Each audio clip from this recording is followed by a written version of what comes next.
Bonjour à tous. Le jeudi 12 mars dernier, l'actuel président de la République, Félix Tshisekedi, et l'ancien président, donc le président sortant, Joseph Kabila, se sont rencontrés. Les deux chefs de la coalition au pouvoir en RDC ont mis les points sur les i concernant la vie de la coalition, les soubresauts, les tensions qu'il y a eu entre les deux leaders, entre les deux camps au pouvoir, et il s'en est sorti quelques décisions très importantes. Les deux camps, les deux chefs de la coalition ont reconnu des problèmes, des excès de langage de certains cadres de leur parti.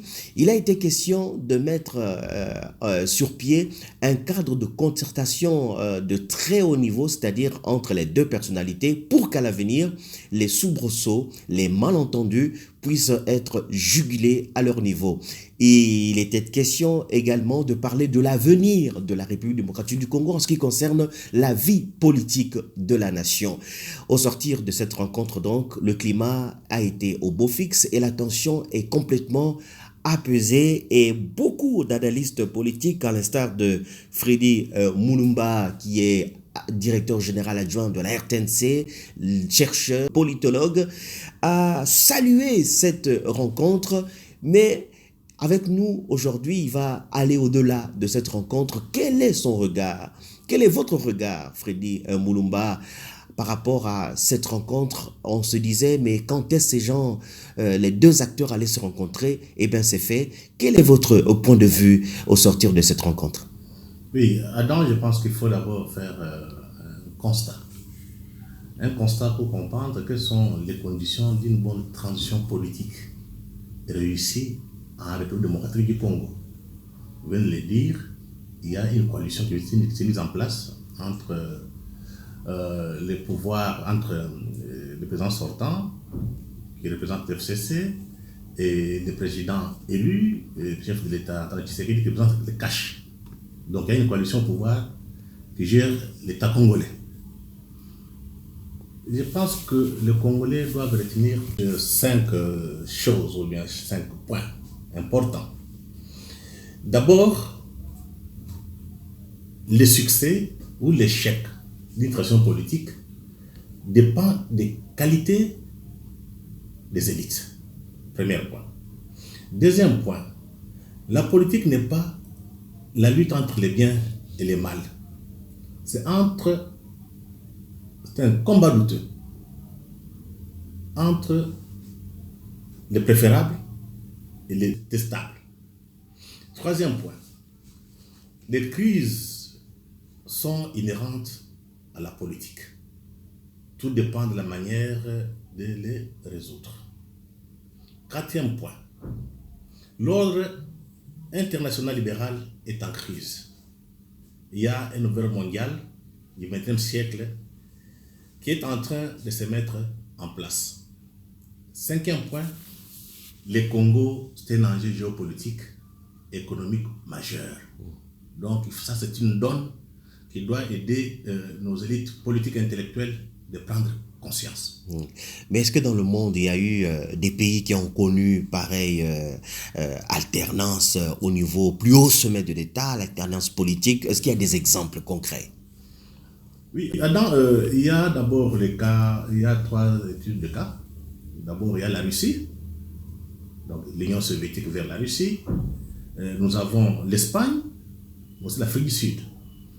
Ce sont des cas qui peuvent nous aider à comprendre comment les autres ont réussi. Je prends le cas de la Russie. Vous savez, la Russie a connu un État autoritaire, dictatorial avec l'Union soviétique. Et cette Union soviétique s'est effondrée. Il est apparu un Boris Eltsine. Et la Russie a pris la place de l'Union soviétique. Il y avait beaucoup de pays. La Russie comme un État indépendant. Mais pourquoi la Russie a réussi de quitter de la barbarie vers un État civilisé? Hélène, c'est une chercheuse française, mais d'origine russe. Elle s'appelle Hélène Carrère-Dancause. Il a publié un ouvrage, La chute de l'Empire soviétique, 6 années qui ont changé le monde. Et dans son livre, Hélène Dancause, elle a pris 3 éléments importants qui ont fait que la Russie ait connu un État civilisé. C'est d'abord la personnalité du président Boris Eltsine. De 2, c'est la qualité des élites russes qui ont entouré Eltsine. Et le troisième élément, c'est la qualité de son peuple, le peuple russe. Instruit, courageux, hanté par les souvenirs des tragédies passées et attentif à éviter les retours. Parce que dans le passé de ce peuple qui a tellement souffert, n'a que des tragédies. Les tragédies avec l'ancien empire tsar, avec l'empire soviétique. Ils ont dit, il ne faut pas encore retenir sur ça. Ils ont tiré les leçons de l'histoire.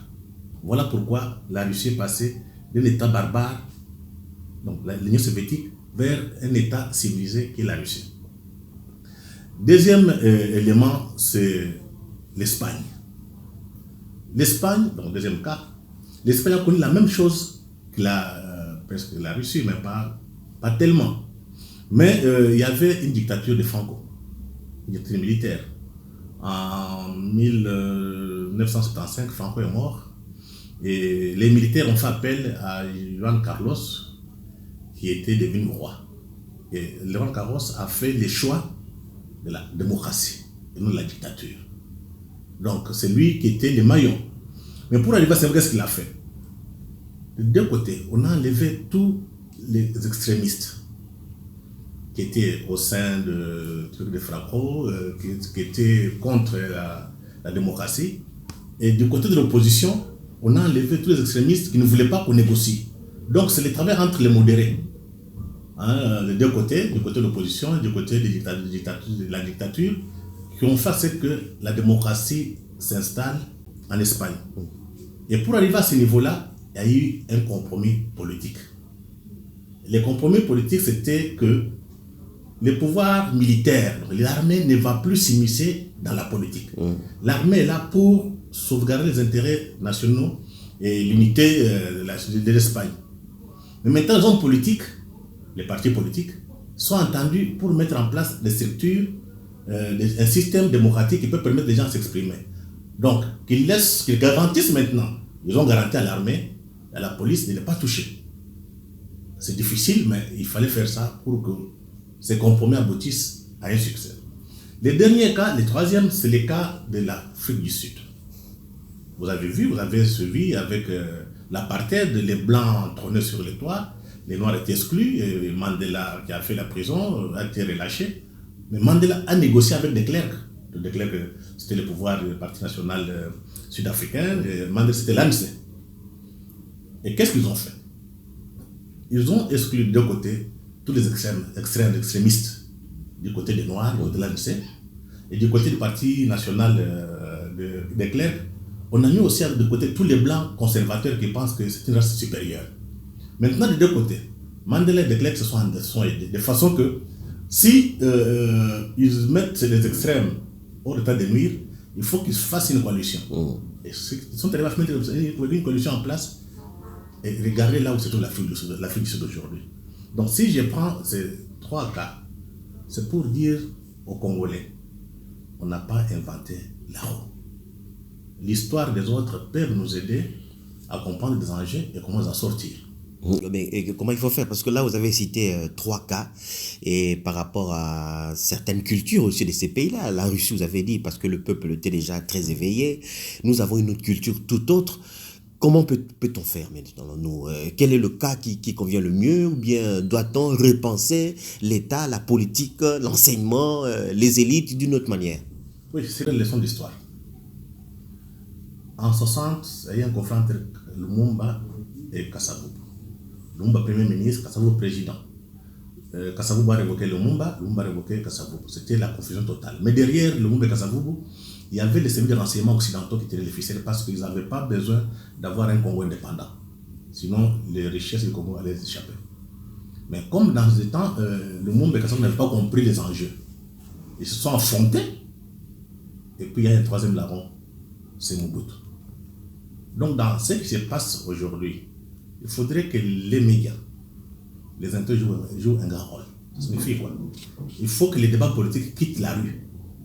Il faut que les débats politiques soient dans des institutions. Au Parlement, par exemple, il y a un problème qui se pose, on va détourner l'argent. Le Parlement doit débattre ça. Les médias, que ce soit les médias officiels, doivent en faire un problème. Comme ça, on évite à ce que les débats soient à la cité et soient dans les réseaux sociaux. Parce que on ne peut pas cacher la vérité aujourd'hui. Tout le monde le connaît. Avec les réseaux sociaux, tout le monde est libre. Donc on va laisser la parole à des gens qui ne sont pas habilités, qui n'ont pas de compétences, mais il faut cadrer tous ces débats dans une situation, comment dirais-je, institutionnelle. Un débat au Parlement, on a mal géré, et puis le Parlement s'en saisisse, la justice suit. De l'autre côté, les journalistes font leur travail d'expliquer à la population, de donner l'information et de proposer des pistes de sortie en faisant appel à des spécialistes. Parce qu'un débat politique, ce n'est pas un débat de tout le monde. Il faut qu'il y ait des gens de compétences qui doivent comprendre et proposer des solutions. Or, quand vous laissez ce débat dans les mains des gens qui n'ont pas compétence en matière, ça tourne dans un chaos. Et ce n'est pas bon. Voilà pourquoi les médias doivent être libérés. Qu'on donne la liberté à tous les médias. Mais qu'on sélectionne qui doivent parler, hein, et quels journalistes, parce qu'il faut dire que nos journalistes sont beaucoup dépassés. Les journalistes ont les attitudes de politiciens. Non, il faut que les journalistes deviennent des professionnels. Vous posez la question, pour que la population sache où est l'information. Maintenant, quand ça se complique pas, la population ne peut pas tout comprendre, on fait appel à un spécialiste, venez expliquer. Si un débat entre spécialistes, c'est bon pour éclairer l'opinion. Mais actuellement, je suis désolé, nos médias ne sont pas à la hauteur. Voilà pourquoi les réseaux sociaux ont pris la hauteur et tout le monde s'est fait maintenant spécialiste. Merci, M. Freddy Moulumba. À la prochaine.